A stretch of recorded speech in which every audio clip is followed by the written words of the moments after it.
Hello student, आज अपन बात करने वाले हैं जॉनसन काउंटर के बारे में। बेसिकली जॉनसन काउंटर भी एक सिंक्रोनाइज काउंटर का टाइप है। अपन ने पिछली वीडियो के अंदर पढ़ा था कि रिंग काउंटर किसको बोलते हैं, रिंग काउंटर किस तरीके से एक्टिवेट किया जाता है। आज अपन बात करने वाले हैं जॉनसन काउंटर के बारे में। तो जॉनसन काउंटर की सबसे पहले अपन फ्लिप फ्लॉप को समझते हैं कि फ्लिप फ्लॉप का किस तरीके से डिजाइन किया जाता है। बेसिकली इसको लिख लेते हैं सिंक्रोनाइज काउंटर, इसका ये टाइप है।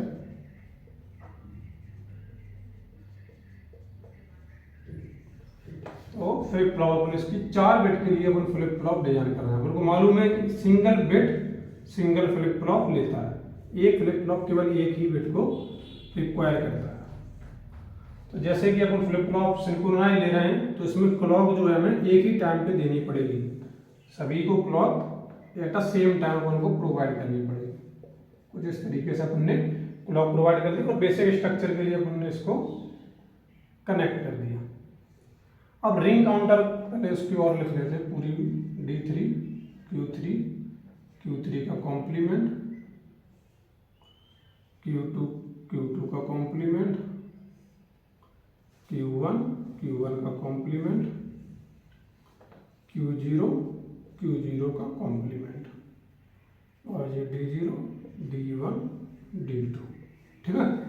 तो इस तरीके से अपनी बेसिक जो डिजाइन है फ्लिप फ्लॉप की सिंक्रोनाइज काउंटर की वो अपनी तैयार हो गई है।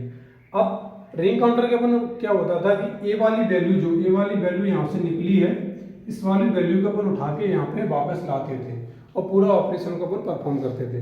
लेकिन जॉनसन काउंटर में थोड़ा सा इसका अंतर है। वो क्या है, ये सब तो ठीक है जिस तरीके से है उसी तरीके से चल रहा है, लेकिन इसके अंदर क्या होता है, इस वाली वैल्यू को नहीं उठाते हैं, इसकी जो कॉम्प्लीमेंट वैल्यू है उसको ले जाते हैं और उसको अपन D3 के साथ जोड़ते हैं। फिर से सुनना, इस वाली वैल्यू को नहीं उठाते, इसकी जो कॉम्प्लीमेंट वैल्यू है इसको अपन उठाते हैं और इसको ले जाके अपन D3 के साथ कनेक्ट करते हैं। सीधा सा इसका इतना सा मेथड है। अब बात आती है कि अपन Q3 के जो अपना प्रेजेंट स्टेट है, Q3 की जो प्रेजेंट स्टेट है उसके अपन नेक्स्ट स्टेज का आउटपुट किस तरीके से निकालेंगे।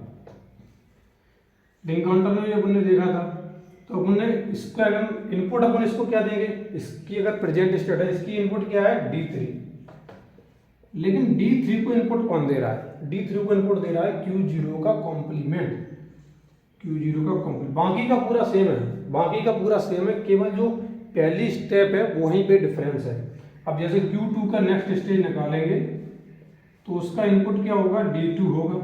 अब D2 के लिए क्या रहेगा, जो Q3 ने अपना प्रेजेंट स्टेट का आउटपुट था उसने उसको इनपुट बना के दिया था, तो वो आगे की प्रोसेस सबकी सेम रहेगी, लेकिन जो फर्स्ट स्टेप होगी उसमें रिंग काउंटर के और जॉनसन काउंटर के उसमें डिफरेंस होता है।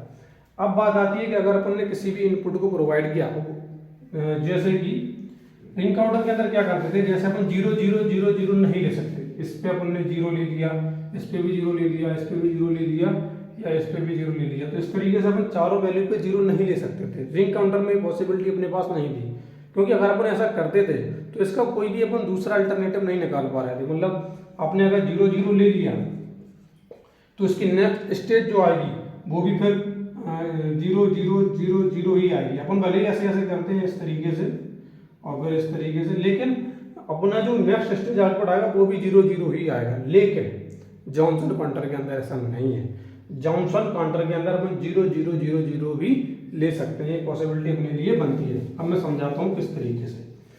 जैसे अपन ने Q3 Q2 Q1 Q0 की वैल्यू यहाँ पे 0 0 0 0 कंसिडर करी, इसकी वैल्यू 0 है, मतलब इस वाले की वैल्यू 0 है, यहाँ से मान के चलते हैं 0 है, इसने इसको पास करी 0 पहुंची, ठीक है, इसने इसको पास करी 0 पहुंची, यहाँ से भी वो 0 गई, इसने इसको पास करी, Q1 ने इसको 0 पास किया, बिल्कुल गया।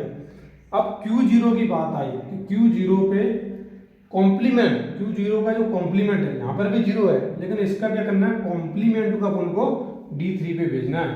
D3 पे कौन सा भेजना है, जो इसका कॉम्प्लीमेंट वर्जन है। तो 0 का कॉम्प्लीमेंट क्या होता है, 1, तो इसको हम इस तरीके से ले जाएंगे, तो यहाँ पे वैल्यू क्या आ जाएगी, 1 आ जाएगी। अब इसी तरीके से अपन नेक्स्ट स्टेप करेंगे, 1 की वैल्यू इधर आएगी, 0 की वैल्यू इधर आएगी, ये 0 की इधर आएगी, यहाँ पे 0 है, फिर से मूव ऑन करेगा अपना और यहाँ पे वैल्यू 1 लेके आ जाएगा, ठीक है। एक बार फिर से अपन इसी स्टेप को परफॉर्म करेंगे। ए वाला वन इधर आएगा, ए वाला वन इधर आएगा, ए वाला जीरो इधर आएगा और ए वाला जीरो जो है कुछ इस तरीके से अपने आप को लेगा और यहाँ पे वैल्यू 1 दे देगा। तो यहाँ पे तीनों पे 1 1 हो गई है।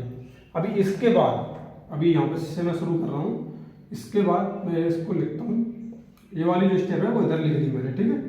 तो ए वाले इसको अपन ने यहाँ पे बनाया, इसका यहाँ पे बनाया, इसका यहाँ पे बनाया, जीरो यहाँ पे जीरो है केवल, तो यहाँ से जो इसको कॉम्प्लीमेंट वर्जन, इसका कॉम्प्लीमेंट वर्जन 1 1 1 1 यहाँ तक हो गया। अब कई बार स्टूडेंट क्या करते हैं कि केवल यहाँ तक ही इसको सॉल्व आउट करते हैं, लेकिन ऐसा नहीं है, क्योंकि इसको अपने जो काउंटर का जो बेसिक रिक्वायरमेंट है वो क्या है, इनिशियल टू इनिशियल। कहने का अर्थ क्या है कि अगर अपने इनिशियल लेवल पे वैल्यू अगर 0 0 0 0 कंसिडर करी थी, तो अपना जो फाइनल आखिरी में जो स्टेट आनी चाहिए वो भी अपनी 0 0 0 ही आनी चाहिए। तो इसलिए आप इसको भी अपन फर्दर स्टेप में सॉल्व करेंगे। जैसे 1 को अपन 1 लिखेंगे यहाँ पे, इसका 1 इधर गया, इसका 1 इधर गया, लेकिन ए वाला 1 है, अब इसका भी ए वाला 0 की जगह क्या आ गया, यहाँ पे 1 आ गया। अब जब यहाँ पे 1 आ गया तो अपन 1 यहाँ पे जाना चाहिए था, क्योंकि डी है तो कौन सा होता है, ट्रांसपेरेंट होता है, लेकिन अपन को क्या लेना है, इसका कॉम्प्लीमेंट वर्जन लेना है। तो 1 की जगह अपन यहाँ पे क्या लेंगे, इसको 0, अपन यहाँ पे 0, थोड़ा सा देखने में थोड़ा गलत हो सकता है लेकिन कोई बात नहीं। फिर अपन इसको जाएंगे तो ये वाला 0 इधर आ गया, ये वाला 1 इधर आएगा, ये वाला 1 इधर आएगा, और ये वाला 1 जो है वो फिर से ऐसा जाते हुए कॉम्प्लीमेंट वर्जन में 0 इसका फिर से बन जाएगा। अब ए वाला 0 इधर आया, ये वाला 0 इधर आया, ये वाला 1 इधर आया, इस वाले को आखिरी वाले को फिर से लेके जाएंगे तो इसका कॉम्प्लीमेंट 0 अपने पास मिल गया। अब ए वाला 0 इधर मिल गया, ये वाला 0 इधर मिल गया, ये वाला 0 इधर मिल गया, इसका अपन को फिर से कॉम्प्लीमेंट लेना है तो अपन को 0 0।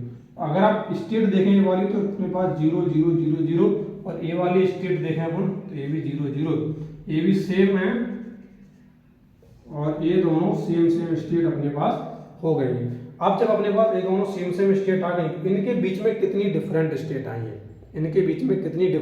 आई हैं, वो डिफरेंट स्टेट ही यूजेबल स्टेट होती हैं। जैसे अपन काउंट करते हैं, 0 से 1 में गए एक स्टेट, दूसरी स्टेट, तीसरी स्टेट, यहाँ ये वाली तो मैंने यहीं पे लिखी है, चौथी स्टेट, 5वीं स्टेट, 6वीं, 7वीं और 8वीं। यानी कि अब इसको मिटा देता हूँ, कोई रिक्वायरमेंट नहीं है,